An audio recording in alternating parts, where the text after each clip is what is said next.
rentrée dafa nekk loo xam ne nii dafa am solo parce que mooy étape bi nga xam ne moom mooy tàmbali formation wu élève maître bi te tàmbali boobu bu fekkante ne réussirul rek li des ci formation bi yëpp mën na ko ressentir moom moo taxoon tey ñu dajale leen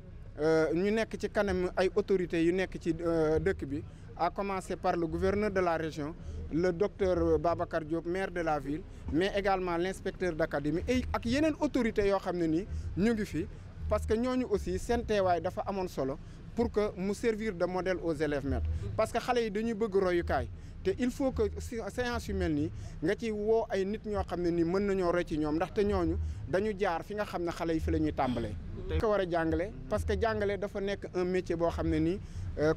comme métier yëpp dañu koy jàng mais dafa am spécificité bi mooy dañu lay dénk ay xale te comme xale ni ñu koy waxee xale lu nekk la mën na doon ëllëg lu nekk donc ki nga xam ne lu ne la ëllëg da nga ci war a waslu àq xam ne yow da nga choisir métier boo xam ne nii ñëwoo fi pour am alal mais da nga ñëw def ko pour apporter li nga xam ne moom mooy sa partition ci développement wu réew mi moo tax ci sama biir wax ma ne leen ku ci nekk ci ñun war na laaj boppam lan la mën a defal réew mi plutôt que lan la ko réew mi war a defal parce que boo defalee réew mi ba pare ci ngay mën a taxaw maintenant de façon légitime nga ne man léegi la réew mi lan la ma war a defal. moo tax ñu rappeler les missions et responsabilités te ci loolu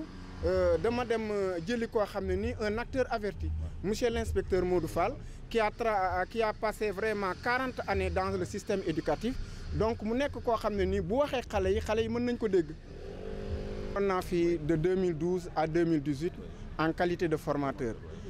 jóge fii dem Sédhiou comme directeur de CRFPE dellu siwaat fi encore en 2024 comme directeur de CRFPE yéene bi effectivement rëy na moyens yi doyul waaye ñu ngi def suñu kéemtalaay kattan pour mettre élèves maîtres yi dans de bonnes conditions de formation parce que man encore une fois dama gëm ne comme ni ko inspecteur Modou Fall waxee léegi ci biir salle bi mooy la formation de l'enseignant moom moo nekk le premier intrant de qualité tey aujourd'hui mën nañu tabax ay salles de classe yu bëree bëri mën nañu indi ay équipements yu bëree bëri mën nañu indi ay manuels lu nekk système bi mën nañ ko ci dugal mais bu ñu ratee la formation de l'enseignant loolu yëpp sax dafay nekk loo xam ne nii gâchis lay doon bi ils sont ñeenti téeméeri élèves maîtres lañu ak juróom mu nekk ñi nga xam ne dañoo tànn jàngale français ñooñu nekk ñaar téeméer ak ñaar fukk ñi nga xam ne dañu tànn jàngale français ak anglais ñooñu nekk juróom benn fukk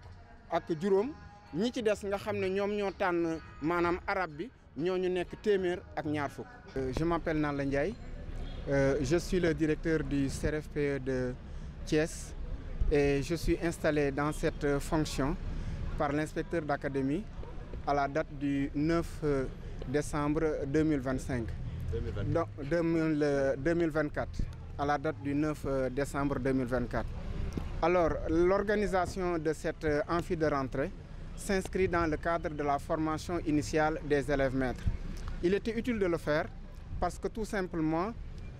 ça marque le démarrage de la formation. Et vous savez, en matière de formation, quand le démarrage se fait mal, c'est tout l'ensemble de la formation qui risque d'en souffrir. C'est la raison pour laquelle nous avons jugé nécessaire de l'organiser, mais également d'y convier tous les partenaires qui ont intérêt à ce que notre école fonctionne bien. À commencer par notre autorité de tutelle, qui est le gouverneur de la région. Sa présence était importante, mais il était important d'y convier également le maire de la ville, M. Dr Babacar Diop, mais également mon supérieur de tutelle, l'inspecteur d'académie. C'était tout simplement de mettre les élèves maîtres devant leurs responsabilités, relativement à leur mission et à leurs responsabilités dans l'exercice de leurs fonctions.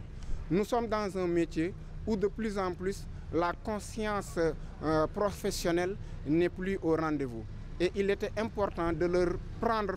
leur faire prendre conscience du rôle et de la responsabilité qu'ils ont dans l'accomplissement de cette tâche-là.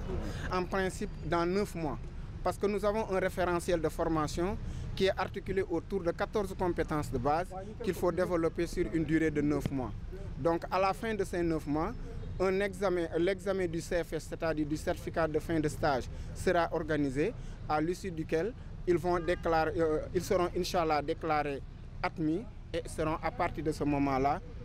affectés dans différents lieux de ce.